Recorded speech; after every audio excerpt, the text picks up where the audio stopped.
Bismillahirrahmanirrahim. Assalamualaikum warahmatullahi wabarakatuh.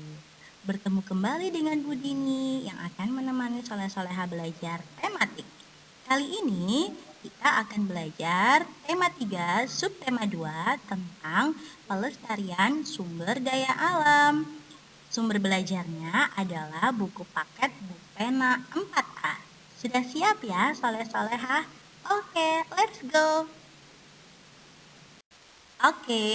Untuk belajar tentang pelestarian sumber daya alam, yang pertama adalah kita akan belajar tentang apa saja ya kenampakan alam dan manfaatnya.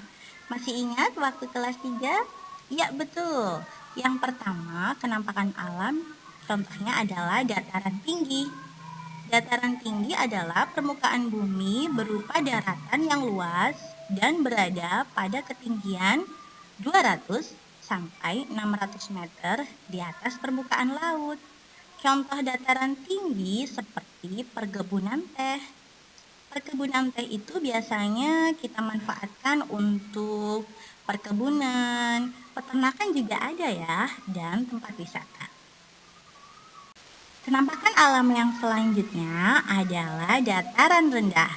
Dataran rendah adalah permukaan bumi berupa daratan yang luas dan berada pada ketinggian 0 sampai 200 meter di atas permukaan laut. Contohnya adalah sawah. Nah, sawah itu biasanya kita manfaatkan untuk pertanian ya. Nah, selain sawah juga ada perumahan.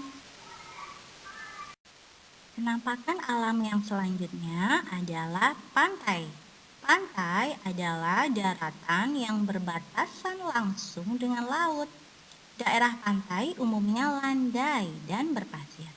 Biasanya pantai dimanfaatkan oleh manusia untuk budidaya ikan laut dan hasil laut lainnya. Pantai juga dimanfaatkan oleh manusia untuk pelabuhan, pasar ikan, dan tempat wisata. Dan sekarang kita akan melanjutkan tentang ciri-ciri sumber daya alam. Sumber daya alam biasa kita singkat menjadi SDA. Apa saja ya contoh SDA? Nah, contoh SDA itu salah satunya adalah tanaman. Tanaman kita ambil 2 saja coba ya, padi dan teh. Padi tumbuh di dataran rendah dan dataran tinggi tapi di daerah beriklim tropis. Teh tumbuh di dataran tinggi tropis dan subtropis dengan curah hujan yang cukup tinggi. Nah, selain sumber daya alam yang berupa tanaman, juga ada sumber daya alam yang hewan. Salah satu contoh hewan langka yang harus dilindungi adalah burung cendrawasih di Papua.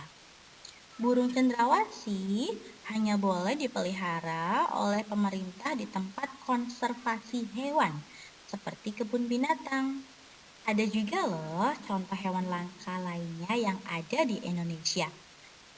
Salah satunya adalah orang utan dan harimau.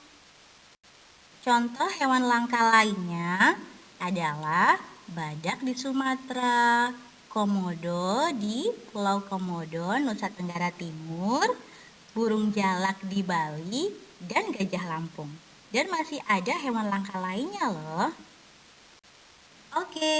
Setelah soleh-solehah memahami tentang SDA, SDA itu ada yang tanaman dan hewan.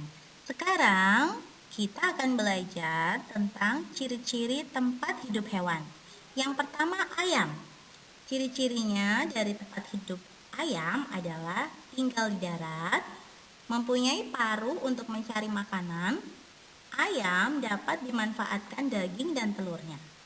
Ayam dibudidayakan di peternakan yang biasanya berada di dataran rendah. Bebek. Bebek tinggal di darat dan di air.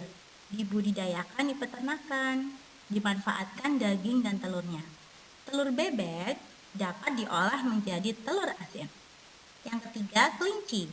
Kelinci tinggal di darat, makanannya wortel.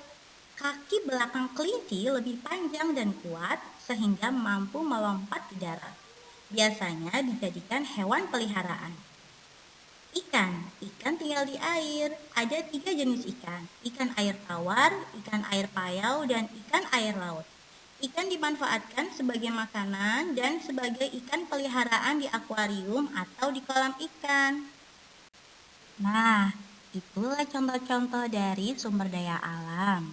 Sekarang, kita sebagai warga masyarakat harus melestarikan sumber daya alam. Bagaimana caranya? Contoh pelestarian sumber daya alam, contohnya adalah 1. Membuang sampah pada tempatnya, menyiram tanaman. Jika kita punya hewan peliharaan, kita harus merawat hewan peliharaan itu seperti memberi makan. Terus menanam tanaman. Dan yang terakhir adalah kita harus menggunakan sumber daya alam sehemat mungkin ya. Sekarang kita akan belajar tentang hak dan kewajiban masyarakat dalam melestarikan lingkungan. Kewajiban dulu ya yang dilakukan. 1. Menjaga keseimbangan alam. 2. Melestarikan hewan langka. 3. Menghemat penggunaan sumber daya alam. 4. Melakukan reboisasi atau penghijauan. 5. Melaksanakan kerja bakti membersihkan lingkungan ya. Haknya adalah memanfaatkan sumber daya alam untuk memenuhi kebutuhan, tapi yang hemat ya. Oke, sekarang apa saja ya dampak atau akibat tidak menjaga lingkungan? 1. Adalah terjadinya banjir. Kedua, lingkungan kita menjadi gersang ya dan panas. Ketiga, lingkungan menjadi kotor. Dan yang keempat, hutan kita menjadi gundul.